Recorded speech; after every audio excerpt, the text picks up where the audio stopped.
Is there a negative impact to the internet in that sense, where people can cluster and kind of be self-supporting in their misunderstandings? Well, of course, but that was true of the print universe as well.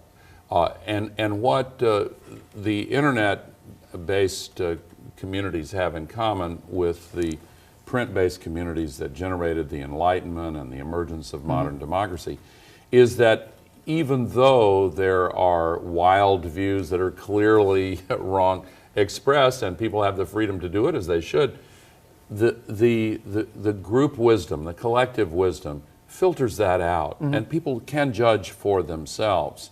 And that's not true in broadcast, because broadcast is a one-way medium, and access to put information out there is given to those who have a lot of money. And it's not a two-way conversation. People watching television receive, and they may yell at the TV, but they have no impact. On the internet, that's not the case. Now, one other point.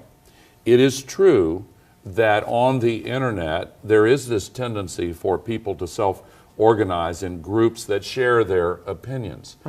And I'm not minimizing the impact of that. However, the culture and the conventions that have sprung up include links to the contrary, to the things that the facts behind it. Yes, and even those who are putting out views that I think are ridiculous, they will usually put links to the things they're criticizing. And you do get people crossing the ideological and political boundaries and looking for themselves.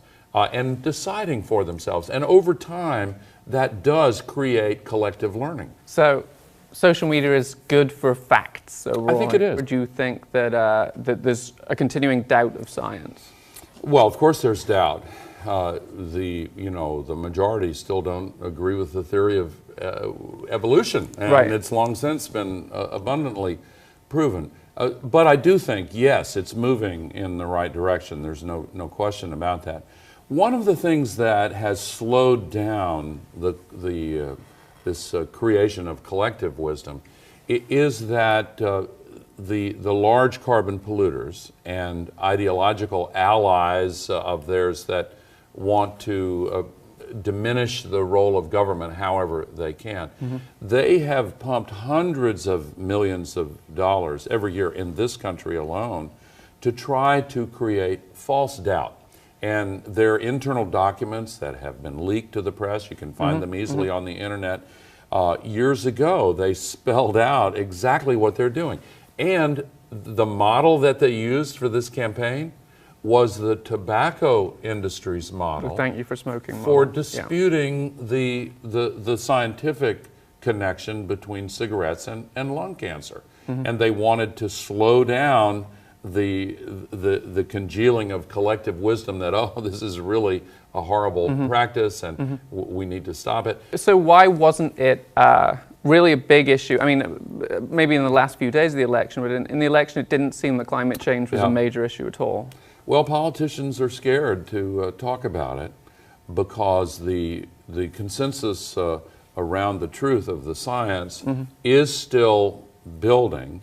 Whereas the minority with lots of money and political power, particularly in some states that could go either way because of the dominance of coal and oil, they were afraid to upset them, and so they will speak in generalities infrequently about climate. And 24 Hours of Reality is specifically designed to connect through social media to large numbers of people and say to them, we need your help.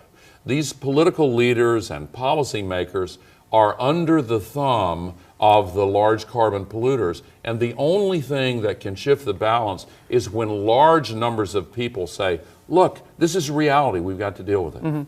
So it's almost, social media, it seems like, is less corruptible by financial interests. Inherently. Is that the core problem in addressing this issue, is really just the growing role of big financial backers, super PACs, that kind of thing, in winning elections? Yes, it's not the only factor, but I think for the time being it is the main factor, yes.